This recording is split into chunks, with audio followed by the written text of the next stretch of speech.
मनीष कश्यप पूरी तरह से निर्दोष है, पत्रकार है, छोटा बड़ा पत्रकार के विषय नहीं है। करियर तो क्या, उसने तो शादी भी नहीं की, वो तो सना बिहार है। जो सना बिहार हो तो उसका करियर क्या खराब होगा। ये बर्बरता की बात दैनिक रिनाउंड न्यूज़पेपर हिंदुस्तान ने भी छापा, अमर उजाला ने भी छापा, दैनिक भास्कर ने भी छापा, अमृत बाजार पत्रिका ने भी छापा, जी न्यूज ने भी, सबने जब दिखाया तो उसी को एक क्यों। उसने ये कहा कि मुख्यमंत्री नहीं बनने देंगे तो ककड़ी के चोर को कटारी से तो आप, ये तो गलत है, ये तो उचित नहीं है। उसकी गलती सिर्फ ये है कि उसने हिंदी भाषी लोगों की आवाज़ को उठाया। क्या हिंदी भाषी लोगों की बात करना गलत है? क्या पूर्वांचल की बात करना गलत है? क्या प्रवासी लोगों की बात करना गलत है? क्या इस बात से कोई इनकार कर सकता है कि इस देश में भाषावाद, क्षेत्रवाद, जातिवाद, संप्रदायवाद लगातार हावी है? नमस्कार, स्वागत है आपका हमारे चैनल पर। मैं हूं आपके साथ शेरिन।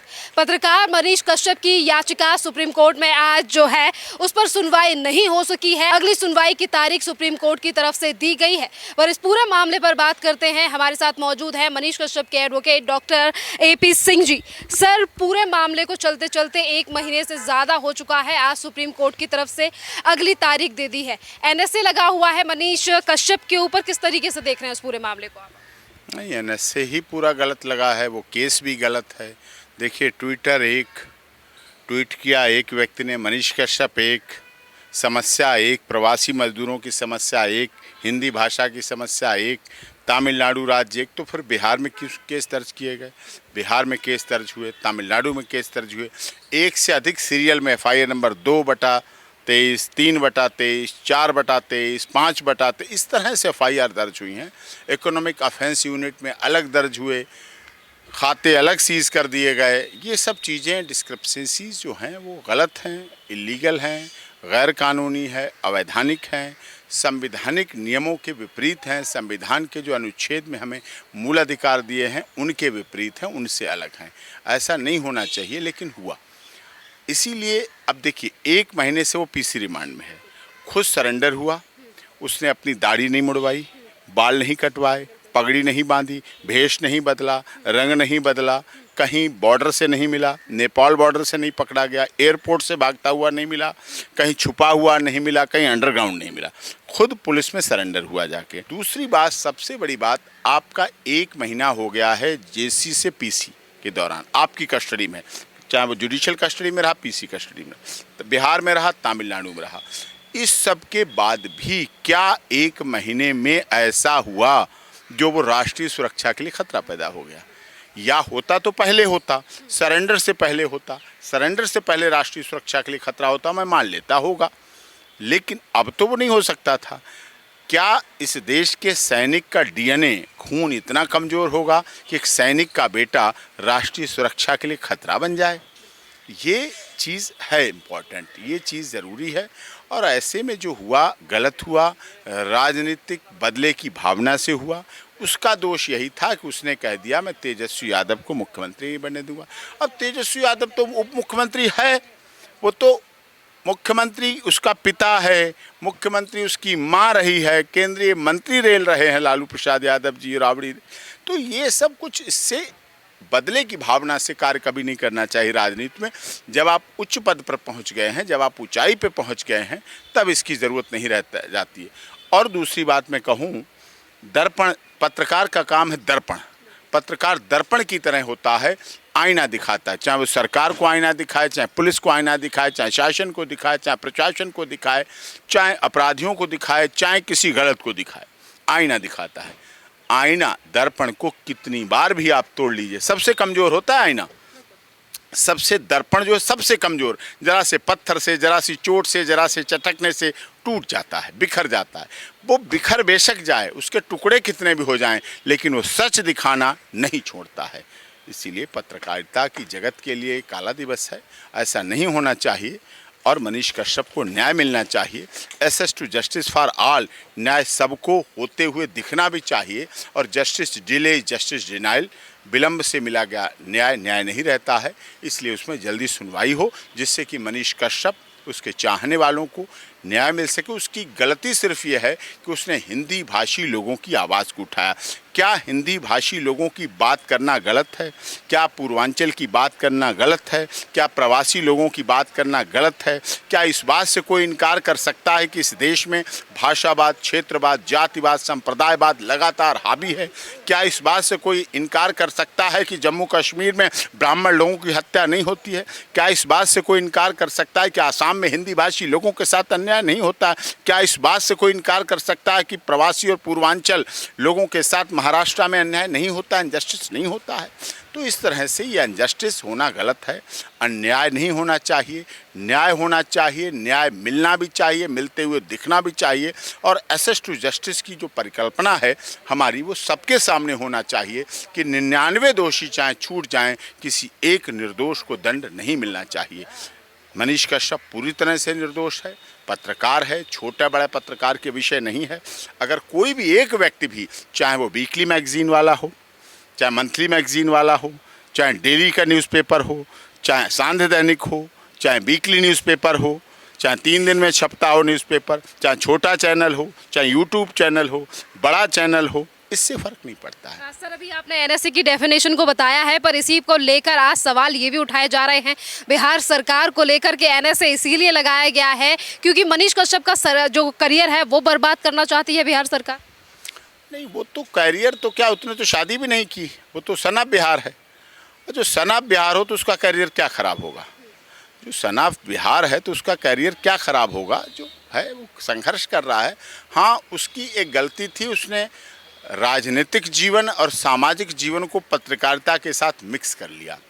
वो चुनाव लड़ लिया। अब चुनाव लड़ना तो गलत नहीं होता है। जो मनीष सिसोदिया जी भी यहाँ के जो मुख्यमंत्री उप मुख्यमंत्री रहे, वो भी पत्रकार थे। राखी बिरलान जी हमारी बहन, वो भी पत्रकार।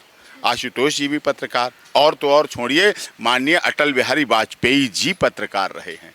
देश के प्रधानमंत्री जैसे लोग, सरदार वल्लभ भाई पटेल पत्रकार रहे। गोविंद वल्लभ पंत जी कितने बड़े पत्रकार, सब लोग। आज़ादी के समय की लड़ाई में भी पत्रकारों का बड़ा महत्व रहा है और तो पत्रकारिता के आधार पर उन्होंने कार्य किया है और देश को दिशा दिलाने का काम, सही दिखाने का काम, गरीब, दलित, शोषित, पीड़ित, मजदूर, मजलूम की आवाज़ उठाने का काम, संविधान की रक्षा करने का काम, संघीय ढांचे के बारे में बताना कि क्या प्रवासी लोगों के साथ तमिलनाडु में बर्बरता हो सकती है, क्यों होगी।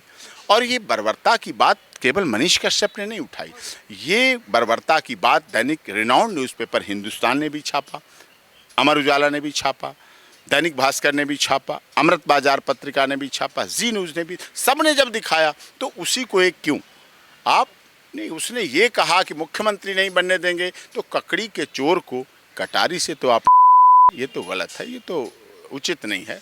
और आप उच्च पद पर पहुंच गए हैं, आप युवा तुर्क हैं, आप बिहार के नायक हैं, बिहार के उप मुख्यमंत्री हैं, राजनीति आपको विरासत में मिली, आपने अपनी मेहनत से भी बिहार को बनाया, आपने युवा बेरोजगारी की लड़ाई को लड़ने का संकल्प लिया, आप बिहार में चर्चित हैं, आप बिहार के लिए काम कर रहे हैं, आप बिहार के डिप्टी सीएम हैं। तो मनीष कश्यप भी तो बिहार का ही यूट्यूबर है, आप समझ लो, है तो वो नागरिक, मतदाता तो आपका ही है, उसका परिवार रहता तो बिहार में ही है, नागरिक तो बिहार का ही कहा जाएगा। तो उसके साथ ऐसा होना गलत। सुप्रीम कोर्ट में आपने जो याचिका लगाई गई है उसमें 2 अपीलें की गई हैं, एक तरफ जमानत तो वहीं दूसरी तरफ जो अलग सारे केस क्लब किए जाएं जो अलग अलग राज्यों में एफआईआर दर्ज हुई है। तो आज कोर्ट की तरफ से तारीख दी गई है या क्या जो बातें हैं? पता चलेगा जब मैटर आगे आएगा, देखेंगे, जब भी आएगा, जब लिस्टेड होगा तब आएगा। सुप्रीम कोर्ट बड़ी कोर्ट है। मनीष कश्यप लोगों के दिलों में धड़कता है, लोगों का प्यार है, लेकिन फिर भी सुप्रीम कोर्ट में उससे भी अधिक ज़्यादा काम है, उससे भी बड़े काम हैं, तो उनको भी करना पड़ता है। तो जैसे जैसे समय पे आएगा तो उसकी सुनवाई होगी और हमारा पूरा प्रयास होगा कि मनीष कश्यप को न्याय मिले, जस्टिस मिले। Access to justice for all का सिद्धांत मनीष कश्यप पर भी लागू हो और वो भी अपने परिवार में पहुँचे, अपने माता पिता के पास पहुँचे। देखिए, एक सैनिक का बेटा अगर राष्ट्रीय सुरक्षा के लिए ख़तरा होता है तो फिर तो सबको बहुत जांच करनी पड़ेगी। सर, पत्रकारिता को या फिर हम कहें कि मीडिया को लोकतंत्र का चौथा स्तंभ कहा जाता है। आज अगर मनीष कश्यप के साथ इस तरीके से बर्बरता हमने बिहार में भी देखी, तो कोई भी राजनीतिक पार्टी सामने क्यों नहीं आ रही इस पूरे मामले को लेकर कोई भी बयानबाजी? अगर रवीश कुमार या तमाम और पत्रकारों की बात होती है तो कहा जाता है कि देश के लोकतंत्र को खतरे में डाला जा रहा है, लोकतंत्र की हत्या की जा रही है। लोग उसे पत्रकार ही नहीं मानते, यूट्यूबर बोलते हैं। अब यूट्यूबर क्या होता है मुझे तो नहीं डेफिनेशन पता, पत्रकार ही नहीं मानते हैं लोग। कितने इस बात को कहते हैं, पत्रकार नहीं यूट्यूबर बोलिए सिंह साहब, यूट्यूबर बोलिए। अरे यूट्यूबर है, आपको मैं कहानी सुना रहा हूँ, पत्रकार तो वही है। पत्रकार अगर देखिए, आप सोचिए, महात्मा गांधी ने एक बायोस्कोप पे फिल्म देखी थी राजा हरिश्चंद्र की। तो बायोस्कोप, उस समय सिनेमा हॉल नहीं थे, गूगल नहीं था, नेट नहीं था, ये नहीं था। तो बायोस्कोप एक डिब्बा होता था, उसमें मुंह लगा के, आंखें लगा के फिल्म दिखाई जाती थी। तो महात्मा गांधी ने देखी और राजा हरिश्चंद्र की बायोस्कोप द्वारा दिखाई गई वो फिल्म का महात्मा गांधी के जीवन पर इतना बड़ा फर्क पड़ा कि महात्मा गांधी सत्य के पुजारी और सत्य के सिद्धांत को पूरी दुनिया में ले गए। जब इस देश में मोदी जी चाय बेचकर देश के प्रधानमंत्री बन सकते हैं, 1.5 मीटर कपड़े पहनकर मठ में रहने वाले योगी जी उत्तर प्रदेश जैसे राज्य के मुख्यमंत्री बन सकते हैं, तो कुछ भी असंभव नहीं है। ऐसा नहीं, संघर्ष करना पड़ता है। आपने देखा, अब ये केस कठिन है, आपके सवाल हैं कठिन है, रासुका है। आपने हाथरस केस देखा जो मैंने लड़ा, हाथरस देखा, मैं कह रहा था उस समय भी कि झूठा केस है। बाद में प्रूव हुआ, ना उसमें रेप निकला, ना गैंग रेप निकला, ना मर्डर निकला, झगड़ा निकला। झगड़े के आधार पर 3 मुलजिमों को बरी कर दिया, एक को झगड़े में निकला ना। 950 लोगों पर हमारे केस में जो इसमें लड़ा मैंने, संत रामपाल दास जी महाराज हरियाणा में कितने उन पर केस लगा दिए गए, देशद्रोह के केस लगा दिए, सब लड़े, बेल हुई, निपटे, सब हुए। उत्तर प्रदेश में स्वामी चिन्मयानंद मालिश प्रकरण हुआ, कंप्लेंट शिकायतकर्ता तक जेल में गया, जब जांच हुई तो शिकायतकर्ता भी जेल में गया। राम मूर्ति प्रकरण हुआ, गद्दावर मंत्री थे।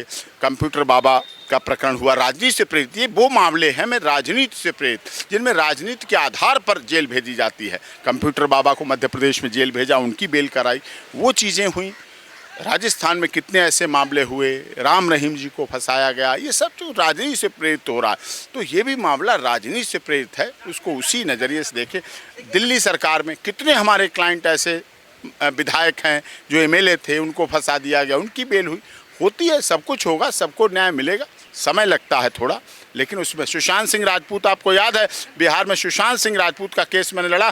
बिहार का आईपीएस अधिकारी जब मुंबई एयरपोर्ट पहुंचता है तो उसे रोक के 14 दिन क्वारंटाइन कर लिया जाता है। ये क्या था? एक भाई भतीजा बात था जो कि महाराष्ट्र में चल रहा और पूर्वांचल के लोगों के साथ अन्याय हो रहा है। तो इस तरह से ऐसा होना नहीं चाहिए, गलत है, अनजस्टिस है और इसकी होनी चाहिए।